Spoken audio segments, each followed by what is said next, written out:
नारायणं नमस्कृत्य नरं चैव नरोत्तमं देवीं सरस्वतीं व्यासं ततो जयमुदीरयेत्। श्रीगणेशाय नमः। श्रीसरस्वत्यै नमः। श्रीवेदव्यासाय नमः। श्रीमन महर्षि वेदव्यास प्रणीत श्री महाभारत द्वितीय खंड वन पर्व व विराट पर्व हम श्रवण कर रहे हैं। आज सप्तदशाधिक द्विशततमोऽध्याय। आज 217वां अध्याय। यहाँ अग्नि का अंगिरा को अपना प्रथम पुत्र स्वीकार करना तथा अंगिरा से बृहस्पति की उत्पत्ति। वैशंपायन जी कहते हैं, श्रुते माम धर्म संयुक्ताम धर्मराज कथाम शुभाम पुनः प्रप्रच्छतर तम ऋषिर मार्कंडेयमिदं तदा। कि जन्मेजय, वैशंपायन जी कहते हैं, जन्मेजय यह धर्मयुक्त शुभ कथा सुनकर धर्मराज युधिष्ठिर ने उन मार्कंडेय मुनि से पुनः इस प्रकार प्रश्न किया कि युधिष्ठिर जी ने पूछा, मुने, पूर्व काल में अग्निदेव ने किस कारण से जल में प्रवेश किया था और अग्नि के अदृश्य हो जाने पर महातेजस्वी अंगिरा ऋषि ने किस प्रकार अग्नि होकर देवताओं के लिए हविष्य पहुंचाने का कार्य किया। भगवान, जब अग्निदेव एक ही हैं तब विभिन्न कर्मों में उनके अनेक रूप क्यों दिखाई देते हैं? मैं यह सब कुछ जानना चाहता हूँ। कुमार कार्तिकेय की उत्पत्ति कैसे हुई? वे अग्नि के पुत्र कैसे हुए? भगवान शंकर ने तथा गंगा देवी और कृत्तिकाओं से उनका जन्म कैसे संभव हुआ? भृगुकुल तिलक महामुने, मैं आपके मुख से यह सब वृत्तांत यथार्थ रूप से सुनना चाहता हूँ। इसके लिए मेरे मन में बड़ी उत्कंठा है। मार्कंडेय जी कहते हैं, राजन, इस विषय में जानकर लोग इस प्राचीन इतिहास को दोहराया करते हैं, जिसमें यह स्पष्ट किया गया है कि किस प्रकार अग्निदेव कुपित हो तपस्या के लिए जल में प्रविष्ट हुए थे। कैसे स्वयं महर्षि अंगिरा भगवान अग्नि बन गए और अपनी प्रभा से अंधकार का निवारण करते हुए जगत को ताप देने लगे। महाबाहो, प्राचीन काल की बात है। महाभाग अंगिरा ऋषि अपने आश्रम में ही रहकर उत्तम तपस्या करने लगे। वे अग्नि से भी अधिक तेजस्वी होने के लिए यत्नशील थे। अपने उद्देश्य में सफल होकर वे संपूर्ण जगत को प्रकाशित करने लगे।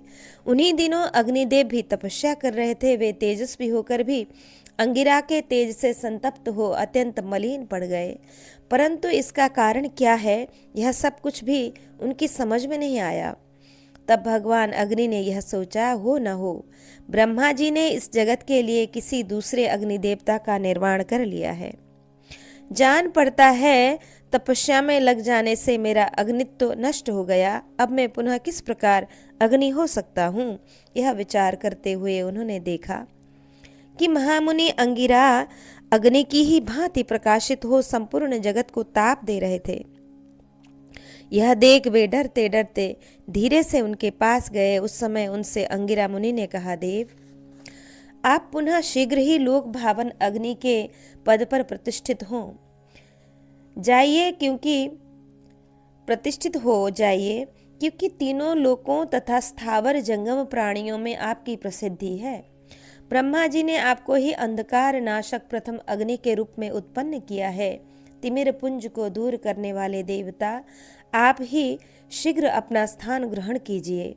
अग्निदेव बोले, मुने, संसार में मेरी कीर्ति नष्ट हो गई है। अब आप ही अग्नि के पद पर प्रतिष्ठित हैं। आपको ही लोग अग्नि समझेंगे। आपके नाम से मुझे कोई अग्नि नहीं मानेगा। मैं अपना अग्नित्व आप में ही रख देता हूँ। आप ही प्रथम अग्नि के पद पर प्रतिष्ठित हो जाइए। मैं द्वितीय प्रजापत्य नामक अग्नि होऊंगा। अंगिरा ने कहा, अग्निदेव, आप प्रजा को स्वर्गलोकों की प्राप्ति कराने वाला पुण्य कर्म देवताओं के पास हविष्य पहुंचाने का कार्य संपन्न कीजिए और स्वयं ही अंधकार निवारक अग्नि पद पर प्रतिष्ठित होइए। साथ ही मुझे अपना पहला पुत्र स्वीकार कर लीजिए। मार्कंडेय जी कहते हैं, राजन, अंगिरा का यह वचन सुनकर अग्निदेव ने वैसा ही किया, उन्हें अपना प्रथम पुत्र मान लिया। फिर अंगिरा के भी बृहस्पति नामक पुत्र उत्पन्न हुआ। भरत नंदन अंगिरा को अग्निदेव का प्रथम पुत्र जानकर सब देवता उनके पास आए और उसका कारण पूछने लगे।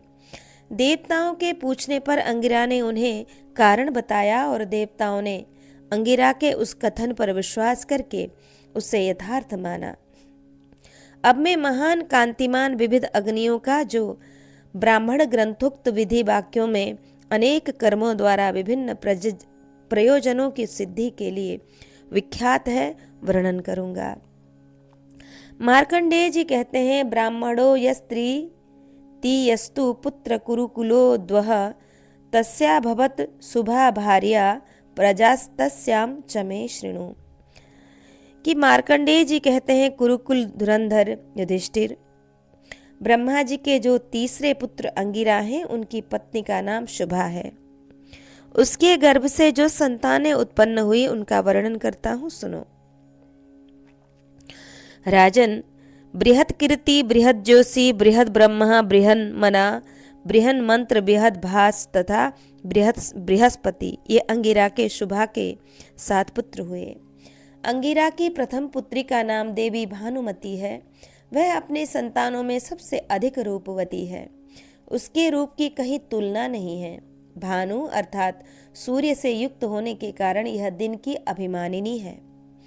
अंगिरा मुनि की दूसरी कन्या रागा नाम से विख्यात है। उस पर समस्त प्राणियों का विशेष अनुराग प्रकट हुआ था, इसलिए उसका ऐसा नाम प्रसिद्ध हुआ। यह रात्रि की अभिमानिनी है। अंगिरा की तीसरी पुत्री सिनीवाली चतुर्दशी युक्ता अमावस्या है, जो अत्यंत कृश होने के कारण कभी दिखती है और कभी नहीं दिखती है, इसलिए लोग इसे दृश्यादृश्य कहते हैं। भगवान रुद्र इसे ललाट में धारण करते हैं, इस कारण उसे सब लोग रुद्रसुता भी कहते हैं। उनकी चौथी पुत्री अर्चिस्मती है। यह पूर्ण चंद्रमा से युक्त होने के कारण शुद्ध पौर्णमासी कही जाती है। इसकी प्रभा से लोग रात में भी सब वस्तुओं को स्पष्ट देखते हैं। पांचवी कन्या हविष्मती प्रतिपदा युक्त पूर्णिमा राका है, जिसके सानिध्य में हविष्य द्वारा देवताओं का यजन किया जाता है। अंगिरा मुनि की जो छठी पुण्यात्मा कन्या है, उसे महिष्मती कहते हैं। यही चतुर्दशी युक्ता पूर्णिमा है, जिसे अनुमति भी कहते हैं। महामते जो दीप्तिशाली सोम याग आदि महायज्ञों में प्रकाशित होने के कारण महामती नाम से विख्यात है। वह प्रतिपदयुक्त अमावस्या अंगिरा मुनि की 7वीं पुत्री कहलाती है।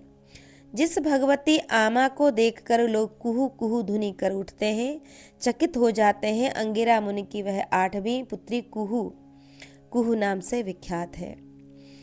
उसमें चंद्रमा की एकमात्र कला अत्यंत सूक्ष्म अंग से शेष रहती है। यही शुद्ध अमावस्या है।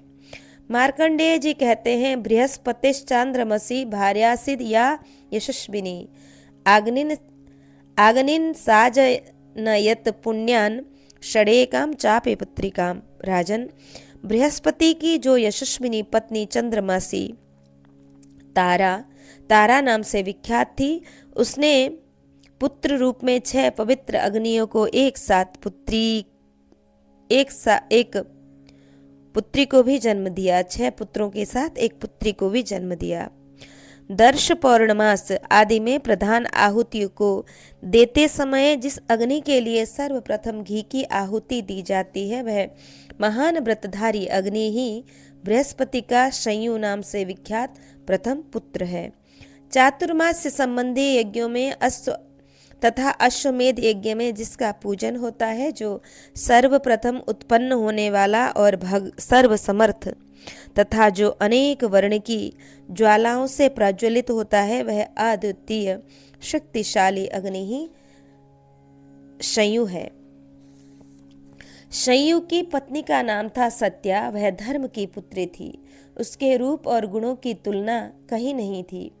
वह सदा सत्य के पालन में तत्पर रहती थी। उसके गर्भ से शय्यू के एक अग्नि स्वरूप पुत्र तथा उत्तम व्रत का पालन करने वाली 3 कन्याएं हुईं। यज्ञ में प्रथम आज्य भाग के द्वारा जिस अग्नि की पूजा की जाती है वही शय्यू का ज्येष्ठ पुत्र भरद्वाज नामक अग्नि बताया जाता है। समस्त पौर्णमास यागों में स्त्रुबा से हविष्य के साथ घी उठाकर जिसके लिए प्रथम आघार अर्पित किया जाता है वह भरत ऊर्ज नामक अग्नि शय्यू का द्वितीय पुत्र है। इसका जन्म शय्यू की दूसरी स्त्री के गर्भ से हुआ था। शय्यू के 3 कन्याएं हुई जिनका बड़ा भाई भरत ही पालन करता था। भरत ऊर्ज के भरत नाम वाला ही एक पुत्र तथा भरती नाम की एक कन्या हुई। सबका भरण पोषण करने वाले प्रजापति भरत नामक अग्नि से पावक की उत्पत्ति हुई। भरत श्रेष्ठ वह अत्यंत महनीय पूज्य होने के कारण महान कहा गया। शय्यू के पहले पुत्र भारद्वाज की पत्नी का नाम वीरा था, जिसने वीर नामक पुत्र को शरीर प्रदान किया। ब्राह्मणों ने सोम की ही भांति वीर की भी आज्य भाग से पूजा बताई गई। इनके लिए आहुति देते समय मंत्र का उपांशु उच्चारण किया जाता है। सोम देवता के साथ इनके द्वितीय आज्य भाग प्राप्त होता है। इन्हें रथ प्रभु, रथध्वान और कुंभ रेता भी कहते हैं। वीर ने सरयू नाम वाली पत्नी के गर्भ से सिद्धि नामक पुत्र को जन्म दिया। सिद्धि ने अपनी प्रभा से सूर्य को आच्छादित कर लिया। सूर्य के आच्छादित हो जाने पर उसने अग्नि देवता संबंधी यज्ञ का अनुष्ठान किया। आवाहन मंत्र अग्निमग्न आवह इत्यादि में वह इस सिद्धि नामक अग्नि की स्तुति की जाती है। बृहस्पति के दूसरे पुत्र का नाम निश्चयवन है। ये यश, वर्चस्व, तेज और कांति से कभी च्युत नहीं होते और निश्चयवन अग्नि केवल पृथ्वी की स्तुति करते हैं। वे निष्पाप, निर्मल, विशुद्ध तथा तेज पुंज से प्रकाशित हैं। उनका पुत्र सत्य नामक अग्नि है। सत्य भी निष्पाप तथा काल धर्म के प्रवर्तक हैं। वे वेदना से पीड़ित होकर आर्तनाद करने वाले प्राणियों को उस कष्ट से निष्कृति छुटकारा दिलाते हैं, इसलिए उन अग्नि का नाम एक निष्कृति भी है। वे ही प्राणियों द्वारा सेवित गृह और उद्यान आदि में शोभा की सृष्टि करते हैं। सत्य के पुत्र का नाम स्वर्ण है और जिनसे पीड़ित होकर लोग वेदना से स्वयं कराह उठते हैं, इसलिए उनका नाम यह पड़ा है। वे रोग कारक अग्नि है।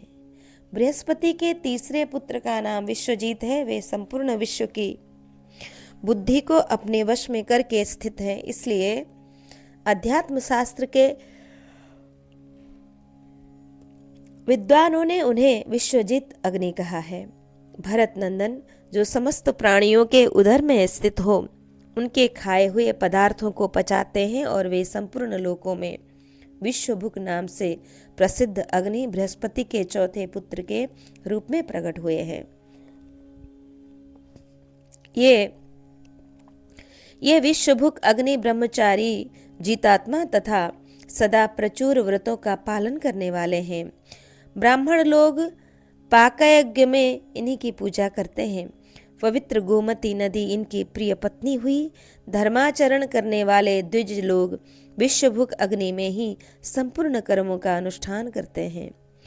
जो अत्यंत भयंकर बड़वानल रूप से समुद्र का जल सोखते रहते हैं, वे शरीर के भीतर ऊर्ध्वगति उदान नाम से प्रसिद्ध हैं।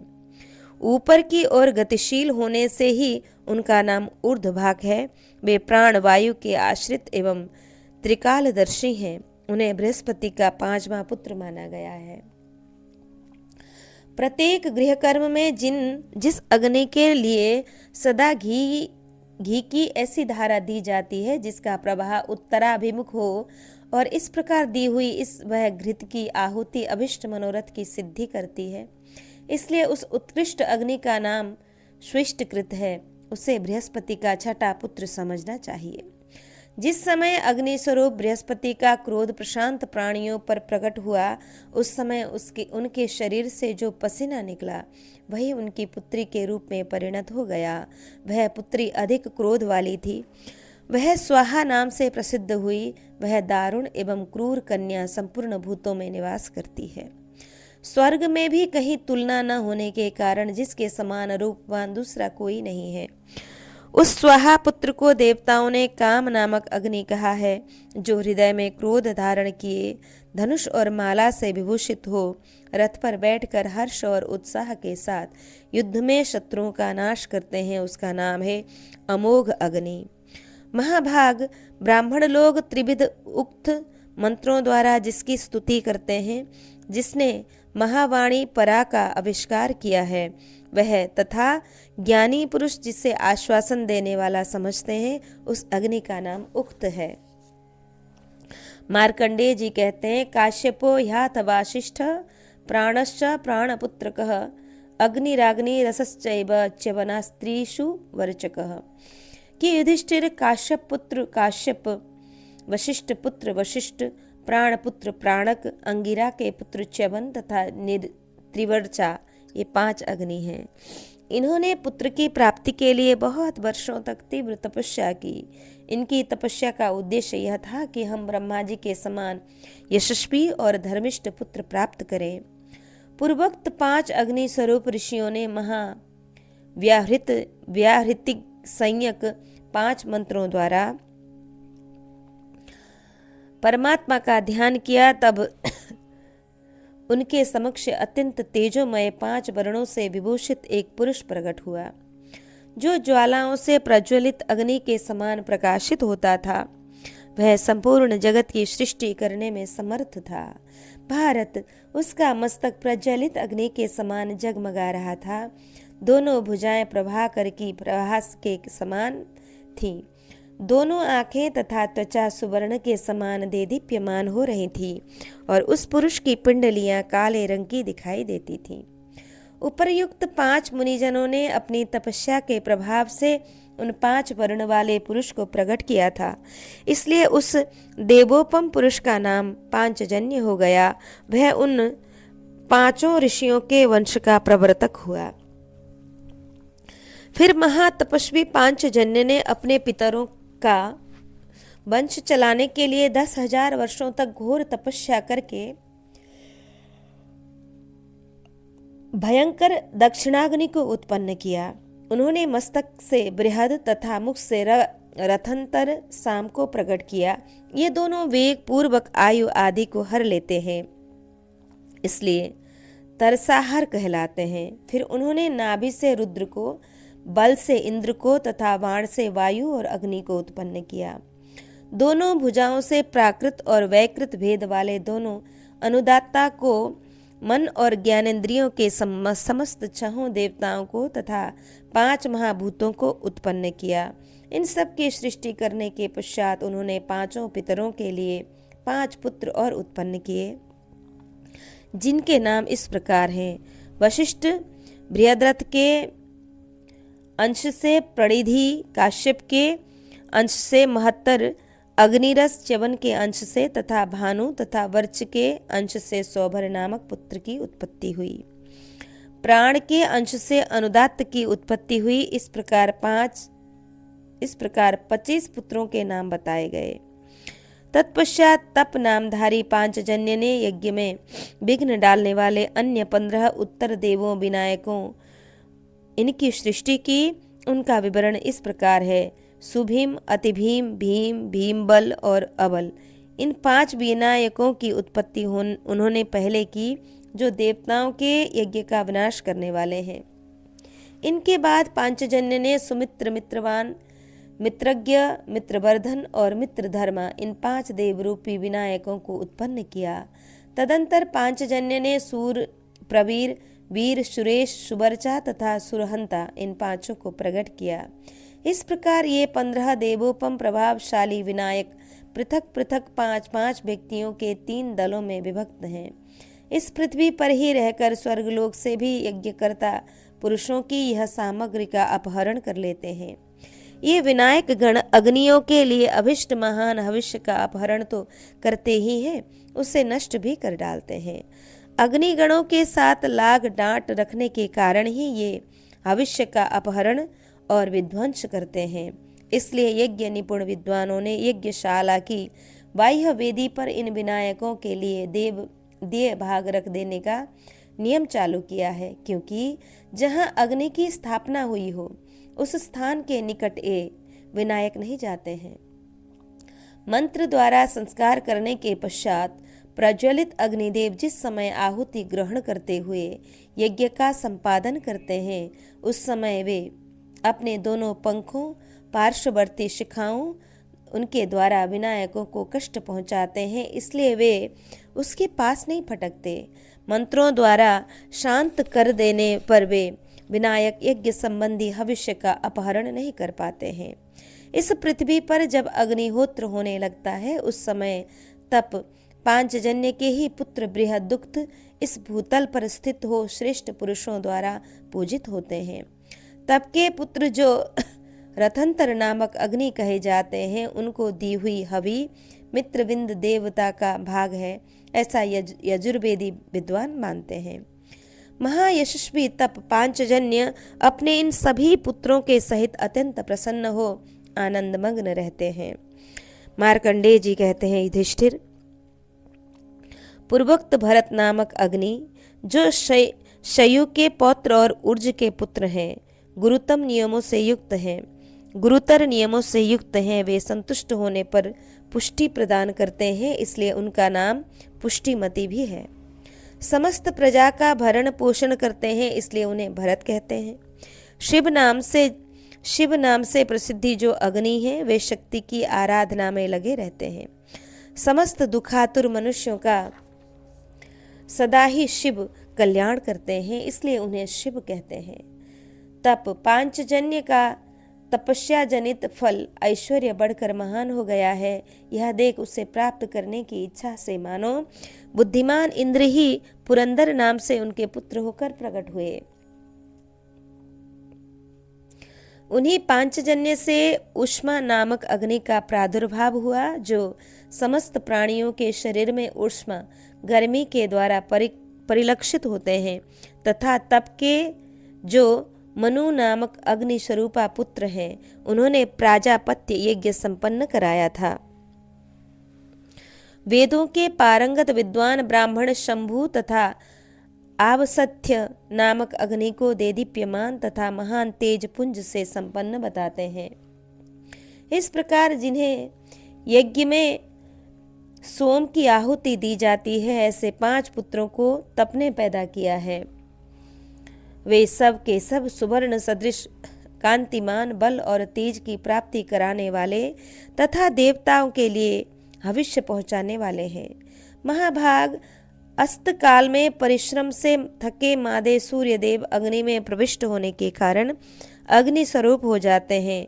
भयंकर असुरों तथा नाना प्रकार के मरणाधर्म मनुष्यों को उत्पन्न करते हैं।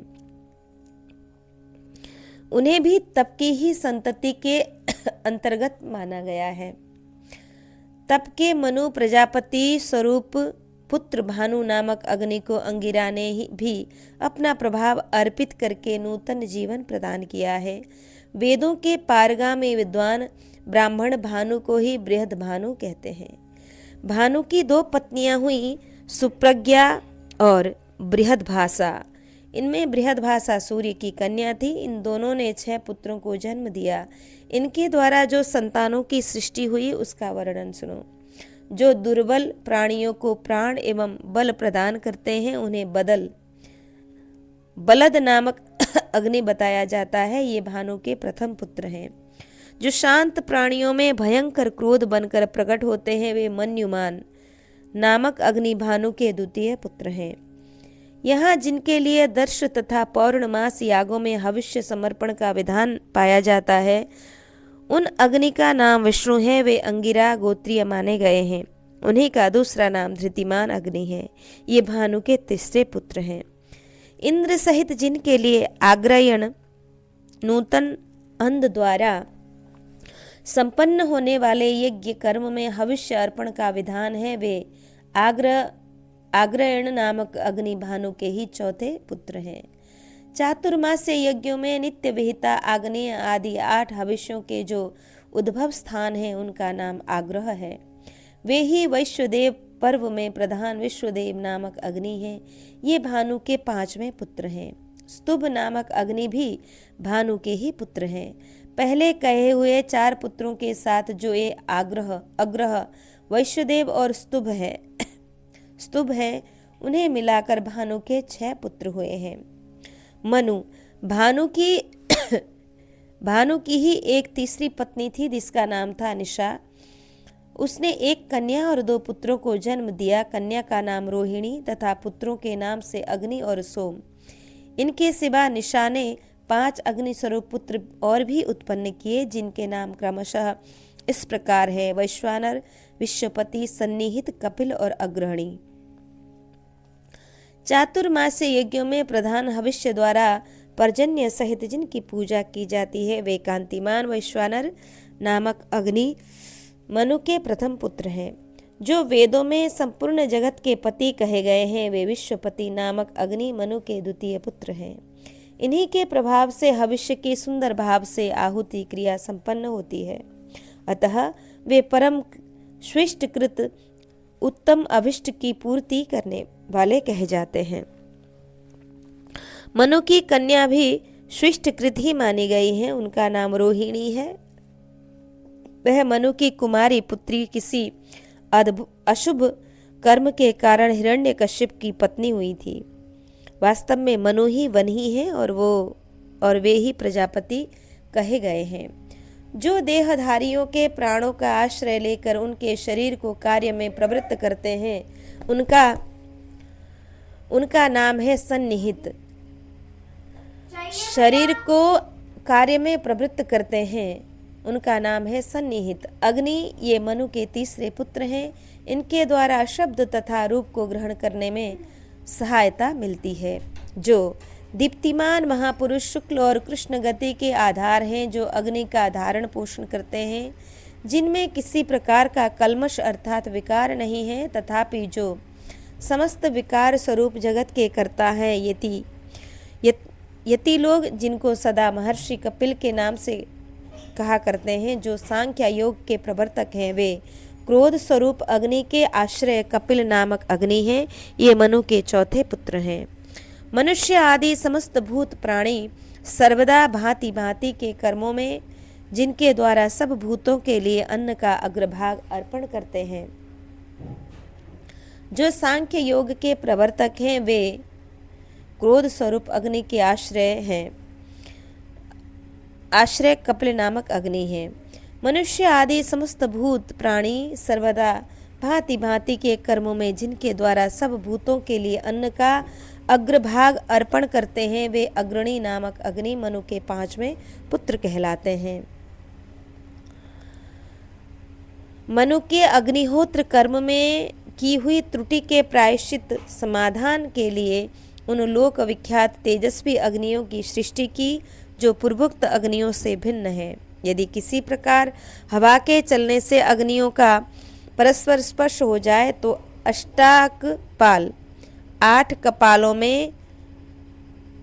कपालों में संस्कार पूर्वक तैयार किए हुए पुरोडाश के द्वारा शुचि नामक अग्नि के लिए इष्टि करनी आहुति देनी चाहिए। मिट्टी के प्याले या पूर्वे का नाम कपाल है।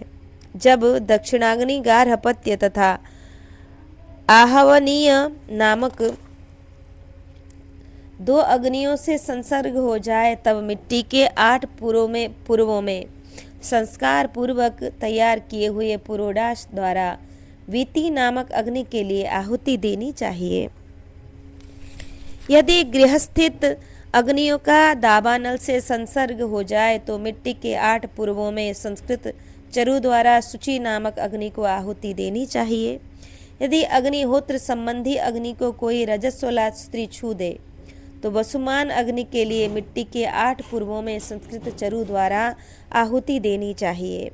यदि किसी प्राणी का मृत्यु सूचक विलाप आदि सुनाई दे अथवा कुक्कुर आदि पशु उस अग्नि का स्पर्श कर ले, उस दशा में मिट्टी के 8 पूर्वों में संस्कृत पुरोडाश द्वारा सुरभिमान नामक अग्नि की प्रसन्नता के लिए होम करना चाहिए।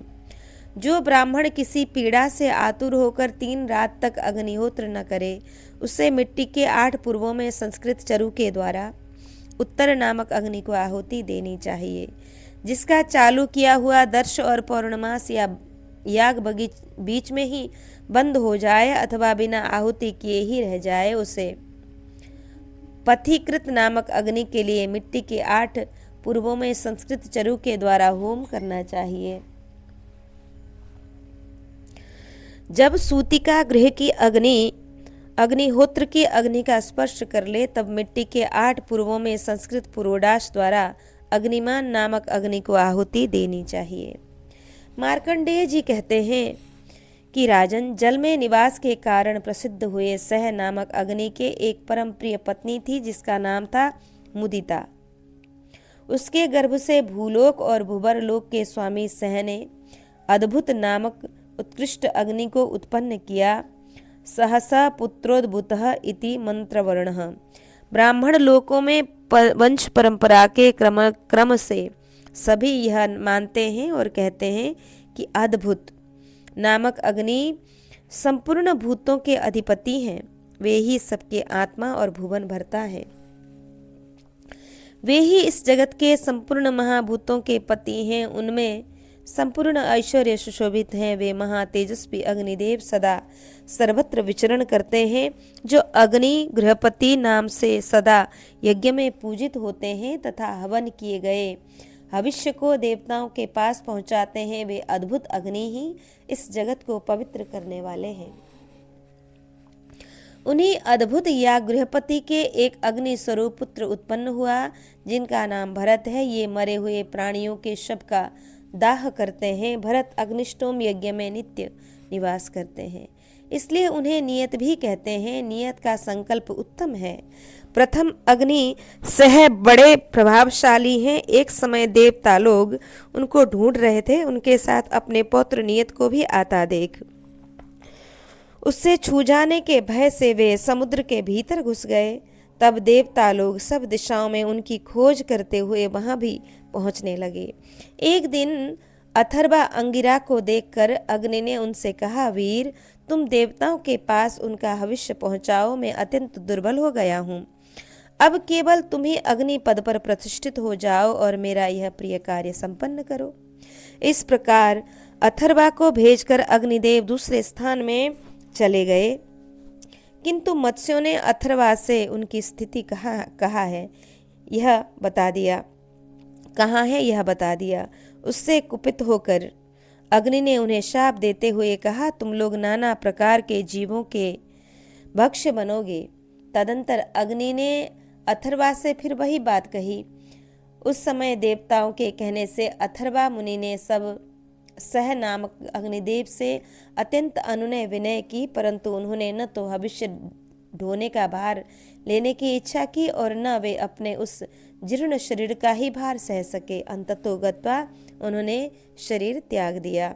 उस समय उसने उस शरीर को त्याग कर वे धरती में समा गए। भूमि का स्पर्श करके उन्होंने पृथक पृथक बहुत से धातुओं की सृष्टि की। सह नामक अग्नि ने अपने पीप तथा रक्त से गंधक एवं तेजस धातु को उत्पन्न किया। उनकी हड्डियों से देवदारू के वृक्ष प्रकट हुए। कफ से स्फटिक तथा पित्त से मरकत मणि का प्रादुर्भाव हुआ और उनका यकृत जिगर ही काले रंग का होना लोहा बनकर प्रकट हुआ। काष्ठ, पाषाण और लोहा, इन तीनों से ही प्रजाजनों की शोभा होती है। उनके नख मेघ समूह का रूप धारण करते हैं। नाड़ियां मूंगा बनकर प्रकट हुई हैं। राजन, सह अग्नि के शरीर से अन्य नाना प्रकार के धातु उत्पन्न हुए। इस प्रकार शरीर त्याग कर वे बड़ी भारी तपस्या में लग गए। जब भृगु और अंगिरा आदि ऋषियों ने पुनः उनको तपस्या से उपरत कर दिया, तब वे तपस्या से पुष्ट हुए तेजस्वी अग्निदेव अत्यंत प्रज्वलित हो उठे। महर्षि अंगिरा को सामने देख वे अग्नि भय के मारे महासागर के भीतर प्रविष्ट हो गए। इस प्रकार अग्नि के अदृश्य हो जाने पर सारा संसार भयभीत हो अथर्वा अंगिरा की शरण में आया तथा देवताओं ने इन अथर्वा की पूजा की। अथर्वा ने सब प्राणियों को देखते देखते समुद्र को मत डाला और अग्निदेव का दर्शन करके स्वयं ही संपूर्ण लोकों की सृष्टि की। इस प्रकार पूर्व काल में अदृश्य हुए अग्नि को भगवान अंगिरा ने फिर बुलाया, जिससे प्रकट होकर वे सदा संपूर्ण प्राणियों का हविष्य वहन करते हैं। उस समुद्र के भीतर नाना स्थानों में विचरण एवं भ्रमण करते हुए सहन अग्नि ने इसी प्रकार विविध भांति के बहुत से वेदोक्त अग्निदेवों तथा उनके स्थानों को उत्पन्न किया।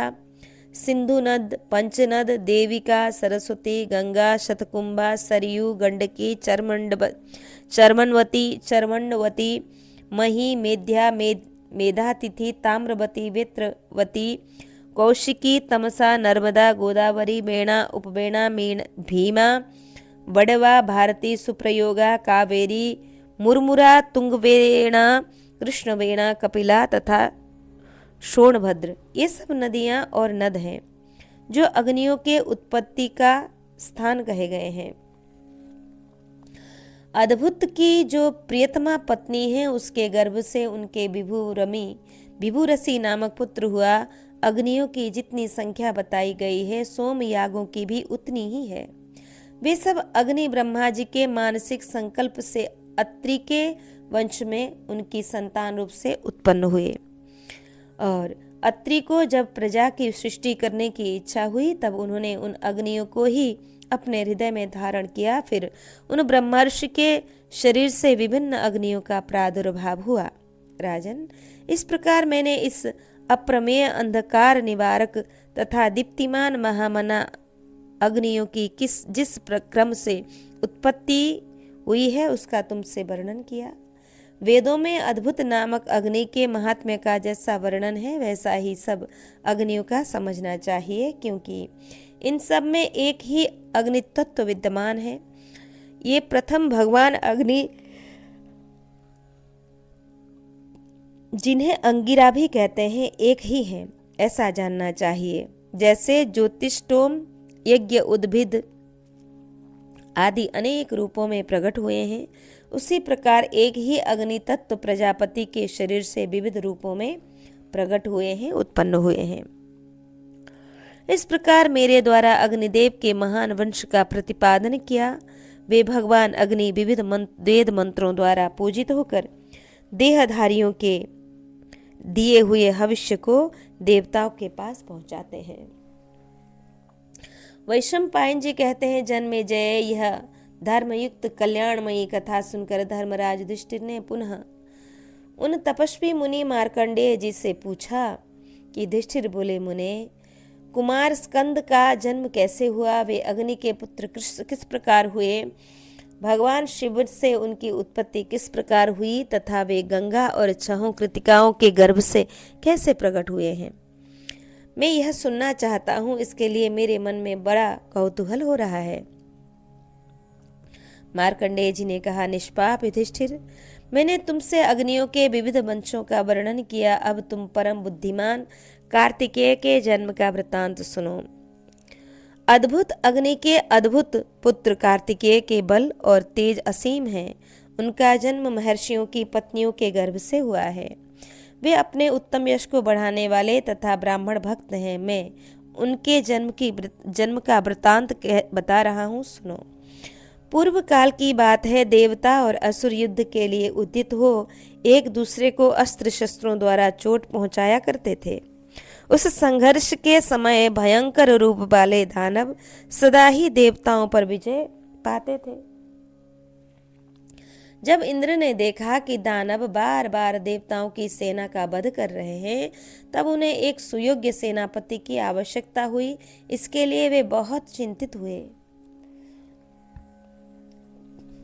उन्होंने सोचा, मुझे ऐसे पुरुष का पता लगाना चाहिए जो महान बलवान हो और अपने पराक्रम का आश्रय ले देवताओं की उस सेना का जिनका दानव नाश कर देते हैं संरक्षण करे। इसी बात का बार बार विचार करते हुए इंद्र मानस पर्वत पर गए। वहां उन्हें एक स्त्री के मुख से निकला हुआ भयंकर आर्तनाद सुनाई दिया। वह कह रही थी, कोई वीर पुरुष दौड़कर आए और मेरी रक्षा करे। वह मेरे लिए पति प्रदान करे या स्वयं ही मेरा पति हो जाए। यह सुनकर इंद्र ने उनसे कहा, भद्रे डरो मत, अब तुम्हें कोई भय नहीं है। ऐसा कहकर जब उन्होंने उधर दृष्टि डाली तब केशी दानव सामने खड़ा दिखाई दिया। उसने मस्तक पर किरीट धारण कर रखा था, उसके हाथ में गदा थी और वह एक कन्या का हाथ पकड़े विविध धातुओं से विभूषित पर्वत सा जान पड़ता था। यह देख इंद्र ने उससे कहा, रे नीच कर्म करने वाले दानव, तू कैसे इस कन्या का अपहरण करना चाहता है? समझ ले, मैं वज्रधारी इंद्र हूँ। अब इस अबला को सताना छोड़ दे। केशी बोला, इंद्र तू ही इसे छोड़ दे, मैं इसका वरण कर लिया है। पाक शासन ऐसा कहने पर ही तू जीता जागता अपनी अमरावती पुरी को लौट सकता है। ऐसा कहकर केशी ने इंद्र का वध करने के लिए अपनी गदा चलाई, परंतु इंद्र ने अपने वज्र द्वारा उस आती हुई गदा को बीच से ही काट डाला। तब केशी ने कुपित होकर इंद्र पर पर्वत की एक चट्टान फेंकी। राजन, उस शैल शिखर को अपने ऊपर गिरता देख इंद्र ने वज्र से उसके टुकड़े टुकड़े कर दिए और वह चूर चूर होकर पृथ्वी पर गिर पड़ा। उस समय गिरते हुए शिलाखंड ने केशी को ही भारी चोट पहुंचाई। उस आघात से अत्यंत पीड़ित हो वह दानव उस परम सौभाग्यशालिनी कन्या को छोड़कर भाग गया। उस असुर के भाग जाने पर इंद्र ने उस कन्या से पूछा, सुमुखी तुम कौन हो, किसकी पुत्री हो और यहाँ क्या करती हो? कन्या बोली, देवेंद्र मैं प्रजापति की पुत्री हूँ, मेरा नाम देवसेना है। मेरी बहन का नाम दैत्यसेना है, जिसे इस केशी ने पहले ही हर लिया था। हम दोनों बहनें अपनी सखी के साथ प्रजापति की आज्ञा लेकर सदा क्रीड़ा विहार के लिए इस मानस पर्वत पर आया करती थीं। पाक शासन महान असुर केशी प्रतिदिन यहाँ आकर हम दोनों को हर ले जाने के लिए फुसलाया करता था। दैत्य सेना इसे चाहती थी, परंतु मेरा इस पर प्रेम नहीं था। अतः दैत्य सेना को तो यह हर ले गया, परंतु मैं आपके पराक्रम से बच गई। भगवान देवेंद्र, अब मैं आपको आदेश के अनुसार किसी दुर्जय वीर को अपना पति बनाना चाहती हूँ, आपके आदेश के अनुसार। इंद्र बोले, शुभे तुम मेरी मौसेरी बहन हो, मेरी माता भी दक्ष की पुत्री है। मेरी इच्छा है कि तुम स्वयं ही अपने बल का परिचय दो। कन्या बोली, महाबाहो मैं तो अबला हूँ, पिताजी के वरदान से मेरे भाभी पति बलवान तथा देव दानव वंदित होंगे। इंद्र ने पूछा, देवी तुम्हारे पति का बल कैसा होगा? अनिंदिते, यह बात मैं तुम्हारे ही मुख से सुनना चाहता हूँ। कन्या बोली, देवराज, जो देवता दानव यक्ष किन्नर नाग राक्षस तथा दुष्ट दैत्यों को जीतने वाला हो, जिसका पराक्रम महान और बल असाधारण हो, तथा जो तुम्हारे साथ रहकर समस्त प्राणियों पर विजय प्राप्त कर सके, वह ब्राह्मण हितैषी तथा अपने यश की वृद्धि करने वाला वीर पुरुष मेरा पति होगा। मार्कंडेय जी कहते हैं, राजन, देवसेना की बात सुनकर इंद्र अत्यंत दुखी हो सोचने लगे, इस देवी को जैसा यह बता रही है वैसा पति मिलना संभव नहीं जान पड़ता। तदंतर सूर्य के समान तेजस्वी इंद्र ने देखा, सूर्य उदयाचल पर आ गए हैं। भगवान चंद्रमा भी सूर्य में ही प्रवेश कर रहे हैं। अमावस्या आरंभ हो गई है। उस रौद्र भयंकर मुहूर्त में ही उदयगिरी के शिखर पर उन्हें देवासुर संग्राम का लक्षण दिखाई दिया। ऐश्वर्यशाली इंद्र ने देखा, पूर्व संध्या प्रभात का समय है। प्राची के आकाश में लाल रंग के घने बादल घिर आए हैं और समुद्र का जल भी लाल ही दृष्टिगोचर हो रहा है। भृगु तथा अंगिरा गोत्र के ऋषियों द्वारा पृथक पृथक मंत्र पढ़कर हवन किए हुए हविष्य को ग्रहण करके अग्निदेव भी सूर्य में ही प्रवेश करते हैं। उस समय भगवान सूर्य के निकट 24वां पर्व उपस्थित हुआ, अर्थात पहले ही अमावस्या पर्व में देवासुर संग्राम हुआ। उससे पूरे 1 वर्ष के बाद पुनः वैसा अवसर आया था। धर्म की अर्थात होम और संध्या की बेला में वह रौद्र मुहूर्त उपस्थित था और चंद्रमा सूर्य की राशि में स्थित हो गए थे। इस प्रकार चंद्रमा और सूर्य की एकता, एक राशि पर स्थिति तथा रौद्र मुहूर्त का संयोग देखकर इंद्र मन ही मन इस प्रकार चिंतन करने लगे, अहो इस समय चंद्रमा और सूर्य पर यह भयंकर घेरा दिखाई दे रहा है। इससे सूचित होता है कि रात बीतते बीतते भारी युद्ध छिड़ जाएगा। यह सिंधु नदी भी उल्टी धारा में बहकर रक्त के स्रोत बहा रही है।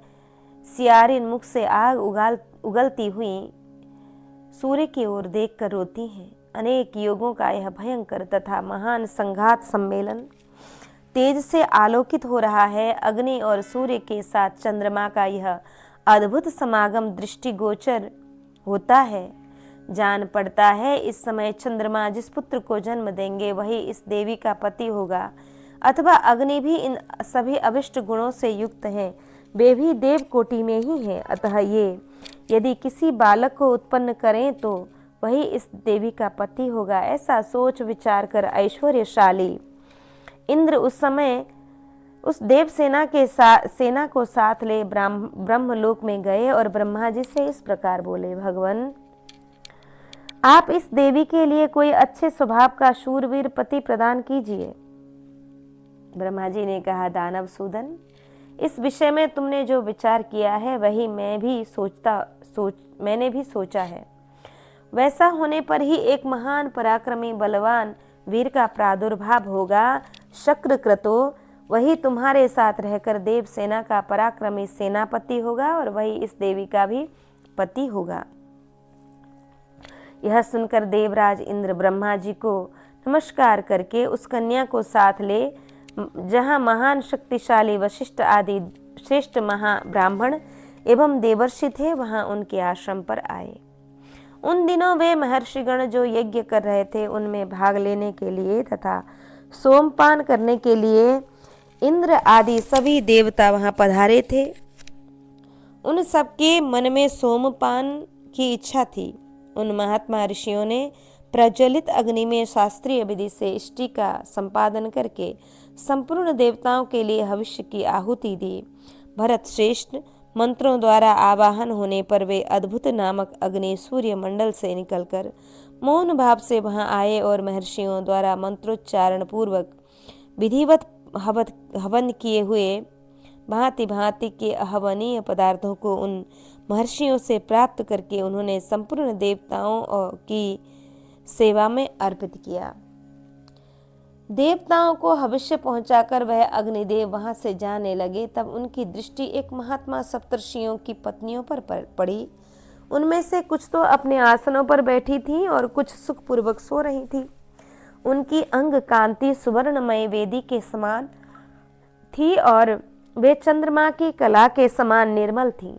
अग्नि के लपटों के समान प्रभा बिखेरती रहती थीं और तारिकाओं के समान अद्भुत सौंदर्य से प्रकाशित होती थीं। इस प्रकार वह वहां आसक्ति युक्त मन से उन ब्रह्मर्षियों की पत्नियों को देखकर अग्निदेव की सारी इंद्रियां क्षोभ से चंचल हो उठी। वे सर्वथा काम के अधीन हो गए। फिर उन्होंने मन ही मन विचार किया कि मेरा यह कार्य कदापि उचित नहीं है। मेरे मन में विचार आ गया है, यह ब्रह्मर्षियों की पत्नियां पतिव्रता हैं, ये मुझे बिल्कुल नहीं चाहती, तो भी मैं इनकी कामना करता हूँ। मैं अकारण न तो इन्हें देख सकता हूँ और न इनका स्पर्श ही कर सकता हूँ। ऐसी दशा में यदि मैं गार्हपत्य अग्नि में प्रविष्ट हो जाऊं तो बार बार इनके दर्शन का अवसर पा सकता हूँ। मार्कंडेय जी कहते हैं, राजन ऐसा निश्चय करके अग्निदेव ने गार्हपत्य अग्नि का आश्रय लिया और अपनी लपटों से स्वर्ग की सी कांति वाली उन ऋषि पत्नियों का स्पर्श तथा दर्शन सा करते हुए वे बड़ी प्रसन्नता का अनुभव करने लगे। उनका इस प्रकार बहुत देर तक वहां टिके रहकर अग्निदेव काम के वश में हो गए। वे अपना हृदय उन सुंदरियों पर निछावर करके उनसे मिलने की कामना कर रहे थे। उनका हृदय कामाग्नि से संतप्त हो रहा था। वे उन महर्षियों की पत्नियों के न मिलने से अपने शरीर को त्याग देने का निश्चय कर चुके थे, अतः वन में चले गए। प्रजापति दक्ष की पुत्री स्वाहा पहले से ही अग्निदेव को अपना पति बनाना चाहती थी और इसके लिए बहुत दिनों तक वह अग्नि का छिद्र ढूंढ रही थी, परंतु अग्निदेव के सदा सावधान रहने के कारण साध्वी स्वाहा उनका कोई दोष नहीं देख पाती थी। जब उसे अच्छी तरह मालूम हो गया कि अग्नि काम संतप्त होकर वन में चले गए हैं, तब उसने मन ही मन इस प्रकार विचार किया, मैं अग्नि के प्रति काम भाव से पीड़ित हूँ, अतः स्वयं ही सप्तर्षियों के रूप सप्तर्षि पत्नियों के रूप धारण करके अग्निदेव की कामना करूंगी, क्योंकि वे उनके रूप से मोहित हो रहे हैं। ऐसा करने से उन्हें प्रसन्नता होगी और मेरी कामना भी पूर्ण हो जाएगी। कि मार्कंडेय जी कहते हैं, नरेश्वर, अंगिरा की पत्नी शिवा शील रूप और सद्गुणों से संपन्न थी। सुंदरी स्वाहा देवी पहले ही उसी का रूप धारण करके अग्निदेव के निकट गई और उनसे इस प्रकार बोली, अग्नि, मैं काम वेदना से संतप्त हूँ, तुम मुझे अपने हृदय में स्थान दो। यदि ऐसा नहीं करोगे तो यह निश्चय जान लो, मैं अपने प्राण त्याग दूंगी। हुताशन, मैं अंगिरा की पत्नी हूँ, मेरा नाम शिवा है। दूसरी ऋषि पत्नियों से सलाह करके एक निश्चय पर पहुंचकर मुझे यहाँ भेजा है। अग्नि ने पूछा, देवी, तुम तथा तुम्हारी दूसरी सप्तर्षियों की सभी प्यारी स्त्रियां जिनके विषय में अभी तुमने चर्चा की है, कैसे जानती हैं कि मैं तुम लोगों के प्रति काम भाव से पीड़ित हूँ? शिवा बोली, अग्निदेव, तुम हमें सदा ही प्रिय रहे हो, परंतु हम लोग तुमसे सदा डरती आ रहे हैं। इन दिनों तुम्हारी चेष्टाओं से मन की बात जानकर मेरी सखियों ने मुझे तुम्हारे पास भेजा है। मैं समागम की इच्छा से यहाँ आई हूँ। तुम स्वतः प्राप्त हुए काम सुख का शीघ्र उपभोग करो। हुताशन, वे भगिनी स्वरूपा सखियां मेरी राह देख रही हैं, अतः मैं शीघ्र चली जाऊंगी। मार्कंडेय जी कहते हैं, राजन, तब अग्निदेव ने प्रेम और प्रसन्नता के साथ उस शिवा को हृदय से लगा लिया।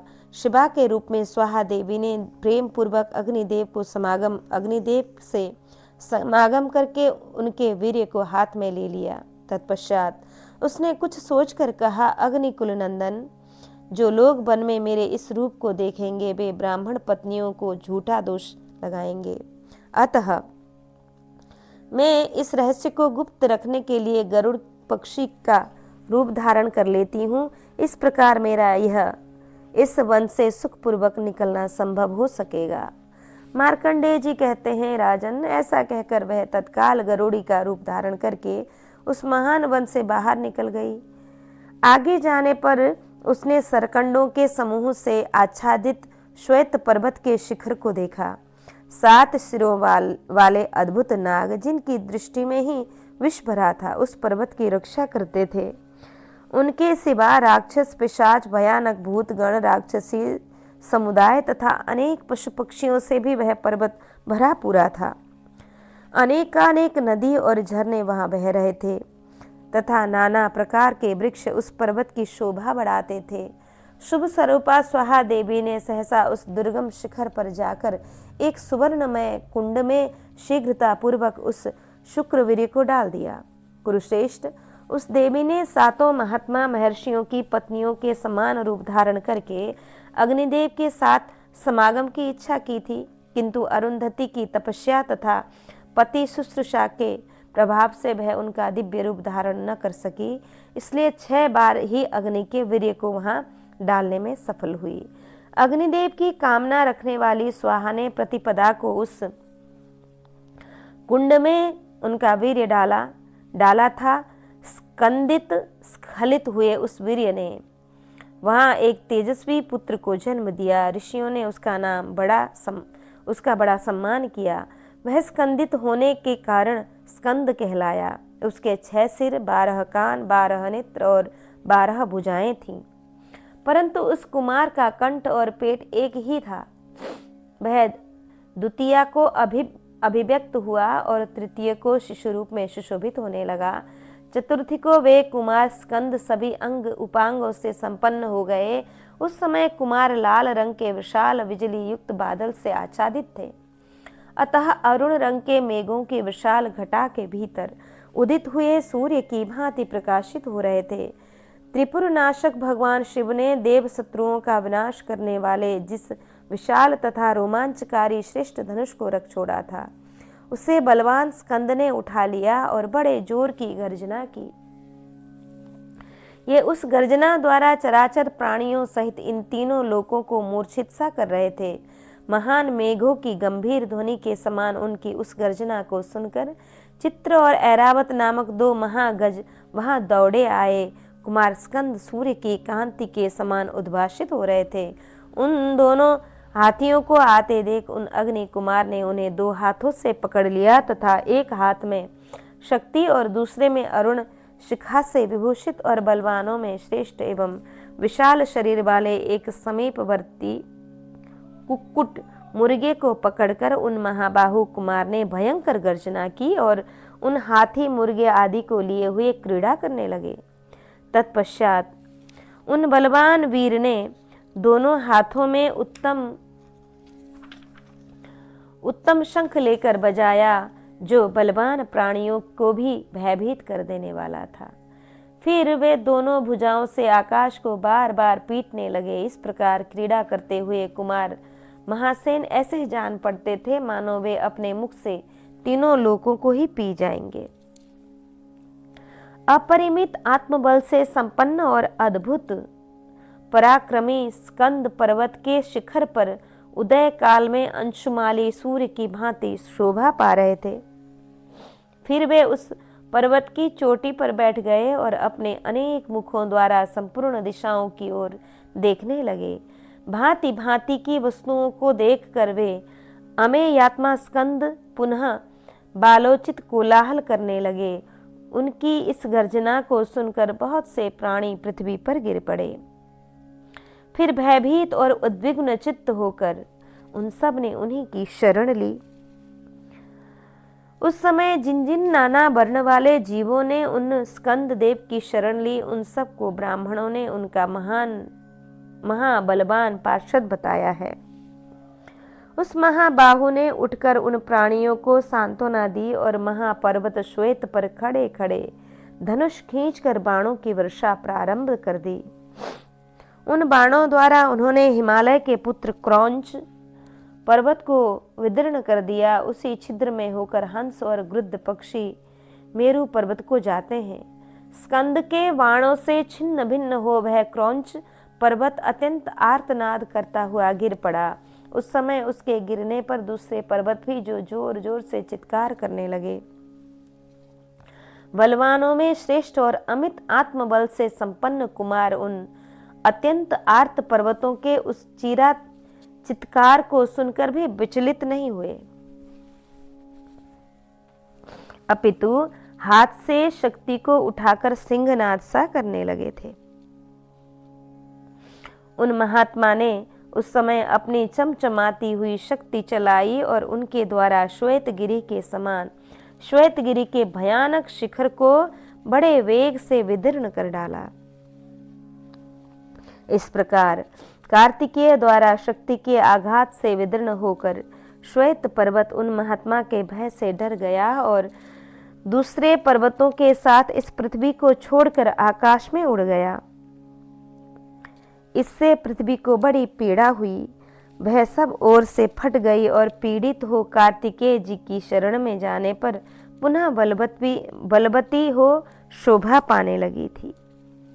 तत्पश्चात पर्वतों ने भी उन्हीं के चरणों में मस्तक झुकाया और वे फिर पृथ्वी पर आ गए। तभी से लोग प्रत्येक मास के शुक्ल पक्ष की पंचमी को स्कंद देव का पूजन करने लगे। मार्कंडेय जी कहते हैं कि राजन, उन महान धैर्यशाली और बलशाली महासेन के जन्म लेने पर भांति भांति के बड़े भयंकर उत्पात प्रकट होने लगे। स्त्री पुरुषों का स्वभाव विपरीत हो गया। सर्दी आदि द्वंद्वों में भी अद्भुत परिवर्तन दिखाई देने लगा। ग्रह, दिशाएं और आकाश ये सब जलने लगे और पृथ्वी जोर जोर से गर्जना सी करने लगी थी। लोक हित की भावना रखने वाले महर्षि चारों ओर अत्यंत भयंकर उत्पात देखकर उद्विग्न हो उठे और जगत में शांति बनाए रखने के लिए शास्त्रीय कर्मों का अनुष्ठान करने लगे थे। उस चैत्र रथ नामक वन में जो लोग निवास करते थे वे कहने लगे, अग्नि ने सप्तर्षियों की 6 पत्नियों के साथ समागम करके हम लोगों पर यह बहुत बड़ा अनर्थ लाद दिया है। दूसरे लोगों ने उस गरुड़ पक्षी से कहा, तूने ही यह अनर्थ उपस्थित किया है। यह उन लोगों का विचार था जिन्होंने स्वाहा देवी को गरुड़ जी के रूप में जाते देखा था। लोग यह नहीं जानते थे कि यह सारा कार्य स्वाहा ने किया है। गरुड़ ने लोगों की बातें सुनकर कहा, यह मेरा पुत्र है। फिर उसने धीरे से स्कंद के पास जाकर कहा, बेटा, मैं तुम्हें जन्म देने वाली माता हूँ। इधर सप्तर्षियों ने जब यह सुना कि हमारी 6 पत्नियों के संग से अग्निदेव के एक महातेजस्वी पुत्र उत्पन्न हुआ है, तब उन्होंने अरुंधति देवी के सिवा अन्य 6 पत्नियों को त्याग दिया, क्योंकि उस वन के निवासियों ने उस समय 6 पत्नियों के गर्भ से ही उस बालक की उत्पत्ति बताई थी। राजन, यद्यपि स्वाहा ने सप्तर्षियों से बार बार कहा कि यह मेरा पुत्र है, मैं इसके जन्म का रहस्य जानती हूँ। लोग जैसी बात उड़ा रहे हैं वैसा नहीं है, तो भी वे सहसा उसी बात पर विश्वास न कर सके। महामुनि विश्वामित्र जब सप्तर्षियों की दृष्टि पूर्ण कर चुके, तब वे भी काम पीड़ित अग्नि के पीछे पीछे गुप्त रूप से चल दिए। उस समय कोई उन्हें देख नहीं पाता था, अतः उन्होंने यह सारा वृत्तांत यथार्थ रूप से जान लिया। विश्वामित्र जी सबसे पहले कुमार कार्तिकेय की शरण में गए तथा उन्होंने महासेन की दिव्य स्तोत्रों द्वारा स्तुति भी की। उन महामुनि कुमार के सारे मांगलिक कृत्य संपन्न किए, जातकर्म आदि 13 क्रियाओं का भी अनुष्ठान किया। स्कंद की महिमा उनके द्वारा कुक्कुट पक्षी का धारण, देवी के समान प्रभावशालिनी शक्ति का ग्रहण तथा पार्षदों का वरण आदि कुमार के सभी कार्यों को विश्वामित्र ने लोक हित के लिए आवश्यक सिद्ध किया। अतः विश्वामित्र मुनि कुमार के अधिक प्रिय हो गए। महामुनि विश्वामित्र ने यह जान लिया कि स्वाहा ने अन्य ऋषि पत्नियों के रूप धारण करके अग्निदेव से संबंध स्थापित किया था, इसलिए उन्होंने उन सब ऋषियों से कहा, आपकी स्त्रियों का कोई अपराध नहीं है। इनके मुँह से यथार्थ बात जानकर भी ऋषियों ने अपनी पत्नियों को सर्वथा ही त्याग दिया। मार्कंडेय जी कहते हैं, राजन, उस समय स्कंद के जन्म और बल पराक्रम का समाचार सुनकर सब देवताओं ने एकत्र हो इंद्र से कहा, देवेश्वर, स्कंद का बल असह्य है, शीघ्र ही उन्हें मार डालिए, विलंब न कीजिए।